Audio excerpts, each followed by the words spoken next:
Nous avons eu l'expérience au CFA de Marly d'utiliser des lunettes de réalité augmentée dans beaucoup de secteurs d'activité il y a quelques années, et notamment dans le domaine de la maintenance.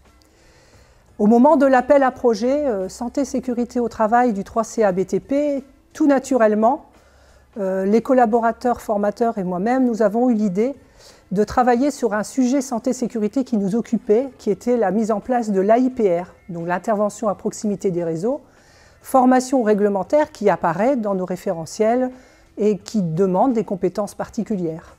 Ces compétences, il faut que les jeunes puissent les acquérir. Ce n'est pas forcément un sujet très ludique et nous savons que l'utilisation de lunettes HoloLens et le jeu vidéo peuvent faire bon ménage et permettre à des jeunes de développer des compétences et de l'intérêt, de l'appétence vers le jeu vidéo.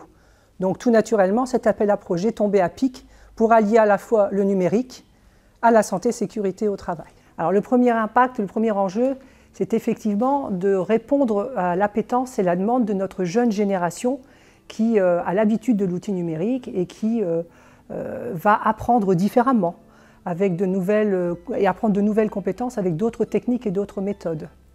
Deuxième enjeu, la santé-sécurité au travail, c'est un sujet important dans nos CFA du bâtiment.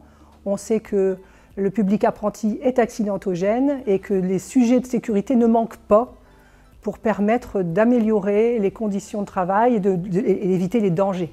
L'AIPR, c'est une des thématiques santé-sécurité au travail qui est aujourd'hui présente dans nos CFA avec bien d'autres.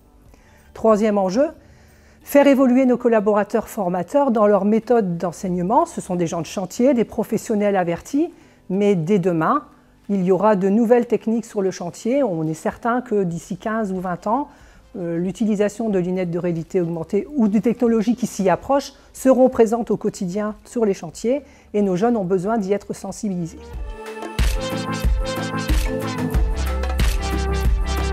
Alors l'outil en lui-même, on l'a développé, c'est pour, à la base, tout ce qui est chauffage, c'est-à-dire les chaudières.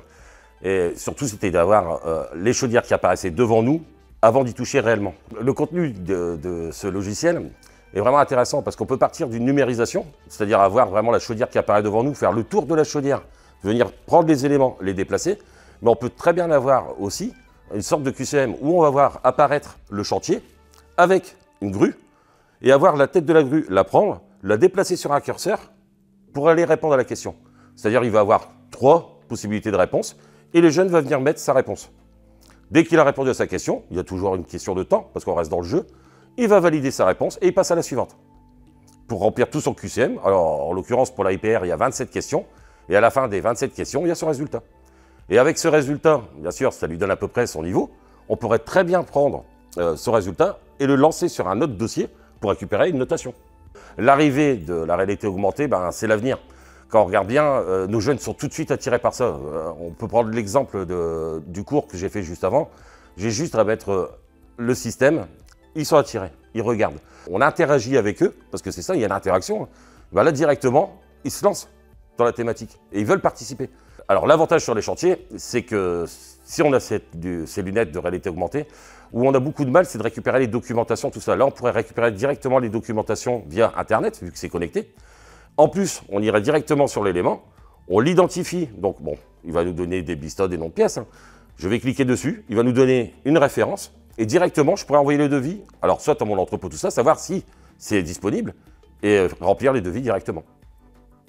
Donc on a pu essayer les lunettes de réalité augmentée HoloLens, donc en cours, sur plusieurs thématiques. Donc on a pu avoir plusieurs questions sur une chaudière, donc en fait la chaudière elle apparaissait devant nous.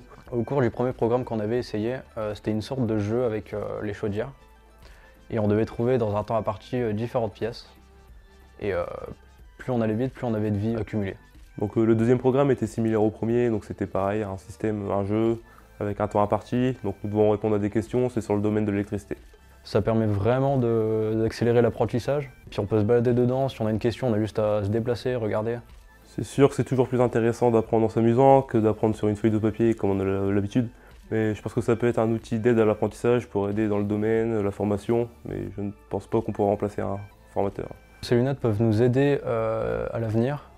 Par exemple, si on doit aller faire un diagnostic d'une panne, ça nous permettrait peut-être de commander le matériel directement sur place, de rien oublier. Et ça ferait gagner du temps et des étapes, quoi.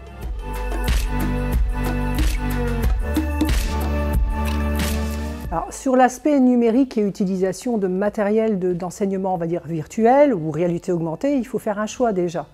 Le choix que l'on a fait, c'est de travailler sur la réalité augmentée. Il y en a d'autres.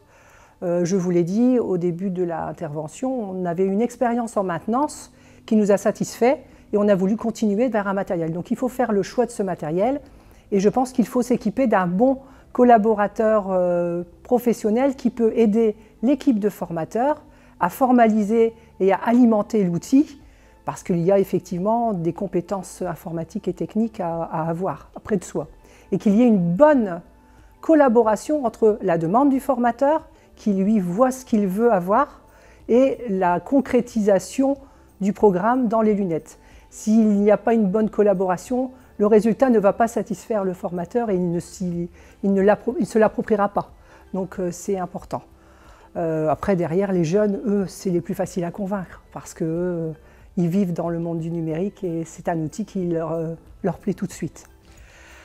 En ce qui concerne la méthodologie, je dois revenir sur le fait que les partenariats avec le 3CA BTP sont très importants.